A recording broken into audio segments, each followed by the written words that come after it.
अगर कोई हिंसा फैला रहा है तो हमारी सरकार है, वाटर कैनन के अंदर मिर्चें डालेगा।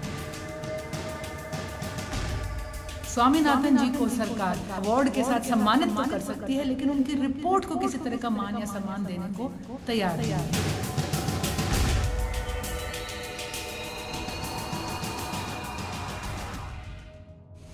देखिए, बड़े दुख की बात है कि भाजपा सरकार के सेंटर में और स्टेट में, हरियाणा में कम से कम 10 साल पूरे होने को आए हैं और हमारे देश का और हमारे प्रदेश का किसान अपने आप को आज छला हुआ महसूस कर रहा है और पूरे इस 10 साल के सफर के दौरान उसने अपने आप को अपेक्षित भी पाया है। हमारे गृह मंत्री जी ने आज एक शब्द इस्तेमाल कर लिया, हमला, लेकिन सच ये है कि केंद्र सरकार की नीतियों ने अब तक अगर हमला करा है तो वह है किसानों के अधिकारों पर, किसानों की आय पर, किसानों की जमीन पर, किसानी पर, उनके भविष्य के ऊपर। आज ऐसा क्या हंगामा बरप गया है कि सरकार ने किसान जो अपनी एक बात करने दिल्ली आ रहे थे उनके ऊपर इतना उग्र रूप धारण कर लिया है। आज अगर कोई हिंसा फैला रहा है तो इसमें कहने में कोई गुरेज नहीं होगा कि वो हमारी सरकार है। पानी, वाटर कैनन उनको हटाने के लिए नहीं मारा जा रहा, वाटर कैनन के अंदर मिर्चें डाली जा रही हैं। पुलिस की लाठियां मात्र उनको दिखाकर रोकने के लिए या प्रशासन की प्रक्रिया बनाए रखने के लिए नहीं है, उसके ऊपर कांटीले तारों को लपेट कर इस तरह से करा जा रहा है कि किसी के ऊपर ये लाठी पड़ी तो उसकी आंख, उसकी हड्डी या उसका कुछ ना कुछ जान का भी नुकसान उसके अंदर हो सकता है। आज यहाँ पर कहा जा रहा है कि ये हमला करने आ गए हैं। अपने अधिकारों की बात अपनी सरकार से करना, उससे बात करने के लिए चलना और उसके सामने इस तरह का प्रशासन का उग्र रूप पाना, तो हमला आज सरकार कर रही है किसानों पर कि किसान कर रहे हैं। शायद भाजपा ये समझ रही है कि एक बार फिर जो टोकनिज्म, सांकेतिकवाद की वो राजनीति करती है, इससे इस मामले को पूरी तरह से दबा दिया जाएगा। हमारे किसान 10 साल से मांग कर रहे हैं एमएसपी की, सरकार ने आज तक नहीं दी, आज तक बात नहीं हो पाई, आज तक तैयारी नहीं हो पाई। हमारे किसान 10 साल से इंतजार कर रहे हैं स्वामीनाथन रिपोर्ट का।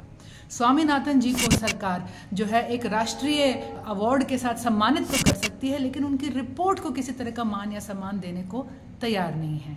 आज मैं देशवासियों से, प्रदेशवासियों से यही कहूंगी कि आज किसान हैं, अपनी बात करने चले थे और सरकार ने एक अलग तरह की उग्रता दिखाई है।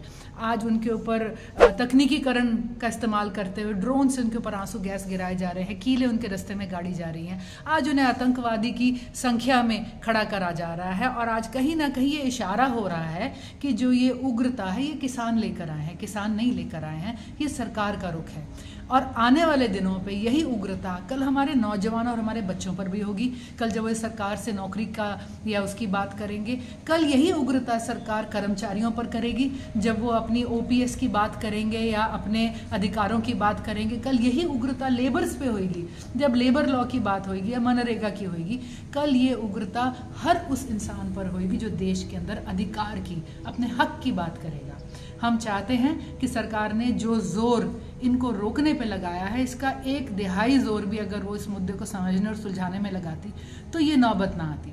सरकार गलत प्रोपेगेंडा कर कर किसानों को, किसानी को बदनाम ना करे। ये धरती का सीना चीर कर हमारा पेट पालते हैं। जब बाढ़ आई थी तो यही किसान थे जिन्होंने अपने ट्रैक्टरों पे मदद की, जो थी ना मदद रुकने नहीं दी थी, टूटने नहीं दी थी। लंगर हर वक्त चलाए थे और बाढ़ के अंदर ट्रैक्टर ले जाकर पानी और खाना घर घर तक पहुंचाया था।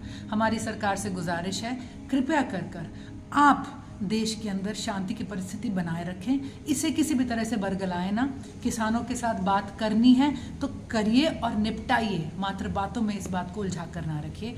और हमें पूरी उम्मीद है कि हमारे किसान भाई जिस संयम के साथ, जिस शक्ति के साथ संघर्ष करते आए हैं, आज तक करते रहे हैं, आगे भी उसी संयम, उसी शांति का परिचय देते हुए वो अपनी बात पर अडिग रहेंगे। और हम कांग्रेस पार्टी पूरी तरह से एमएसपी का, स्वामीनाथन रिपोर्ट का समर्थन करते हैं।